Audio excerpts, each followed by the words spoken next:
Oke teman-teman, saya akan membahas tentang materi saya, kekuatan keuangan pengaruh terhadap bisnis internasional. Pertama-tama membahas penentuan valued asing. Penentuan valued asing yaitu nilai suatu mata uang yang dinyatakan dalam mata uang lainnya. Cadangan devisa terdapat di sisi aktif biasanya dalam bentuk mata uang yang disimpan oleh bank sentral pemerintah. Kemudian mata uang sarana adalah mata uang yang digunakan sebagai sarana untuk perdagangan internasional dan investasi. Dan kemudian mata uang intervensi adalah mata uang yang digunakan oleh suatu negara untuk melakukan intervensi dalam pasar valuta asing, misalnya menggunakan sebagai cadangan dolar untuk membeli dan dengan demikian memperkuat mata uang itu sendiri. Selanjutnya, memahami sistem moneter internasional dan kekuatan finansial dan evolusi pengaturan moneter dari sistem moneter internasional itu dibagi menjadi 4 sistem. Sistem yang pertama, sejarah singkat standar emas, dan sistem 2, sistem Bretton Woods, dan yang ketiga, sistem kurs mata uang mengembang, dan yang keempat, pengaturan mata uang saat ini. Dan saya akan membahas satu persatu. Yang pertama, sistem sejarah singkat standar emas. Disebabkan oleh kelangkaan dan kemudahan untuk diperiksa kemurniannya, emas sudah dipercaya sebagai media untuk menyimpan kekayaan, tukar-menukar, dan alat yang mengukur nilai suatu benda sejak sekitar tahun 1200 Masehi hingga saat ini. Harga emas secara umum mengalami kenaikan. Sejak zaman kuno hingga akhir abad ke-19, para pedagang internasional menggunakan emas koin emas, dan perak. Dan kemudian yang kedua, sistem Bretton Woods. Sistem Bretton Woods merupakan sistem moneter internasional yang berlaku pada tahun 1945 hingga tahun 1971 dengan nilai pari didasarkan pada emas dan dolar Amerika Serikat. Sistem Bretton Woods yang juga dikenal sebagai standar nilai tukar emas dan nilai tukar tetap yang resmi diberlakukan pada bulan Desember 1945 dan berperan sebagai basis sistem moneter internasional hingga tahun 1971. Dan kemudian yang ketiga, sistem kurs mata uang mengembang.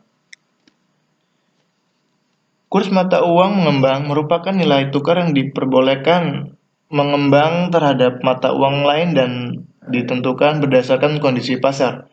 Pada bulan Maret 1973, mata uang utama mulai mengembang di pasar valuta asing dan kurs mata uang mengembang masih tetap berlaku.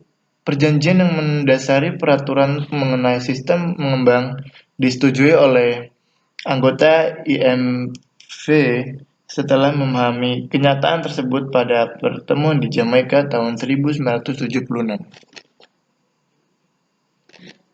Dan kemudian yang keempat, sistem pengaturan mata uang saat ini.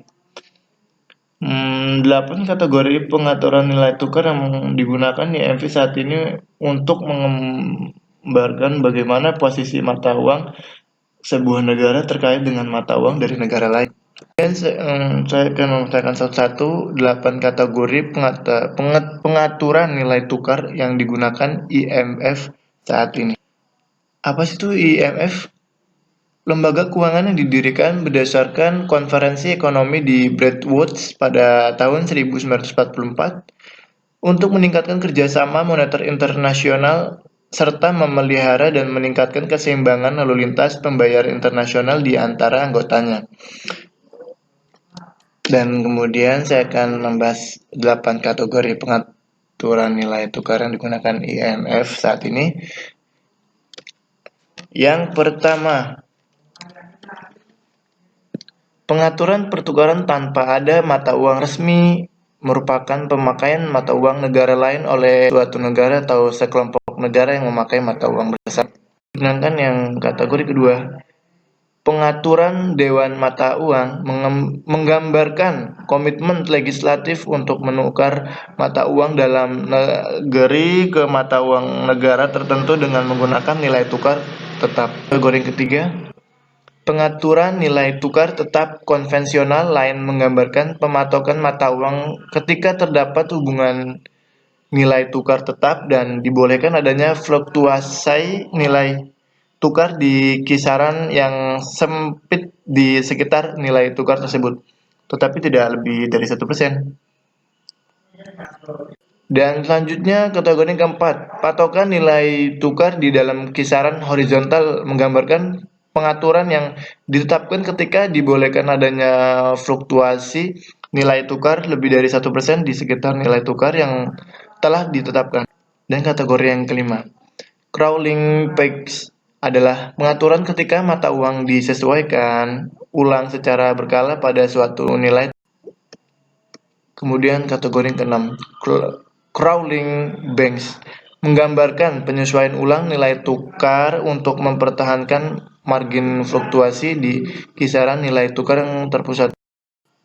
Dan kategori ketujuh, kurs mengambang yang dapat dikontrol tanpa adanya bagian nilai tukar yang ditentukan sebelum menggambarkan suatu otoritas moneter yang secara aktif melakukan intervensi ke pasar falas tanpa menjabarkan atau memberitahu ke publik mengenai tujuan dan target. Kemudian kategori yang ke-8, kurs mengambang bebas adalah pendekatan yang tergantung sepenuhnya ke pasar.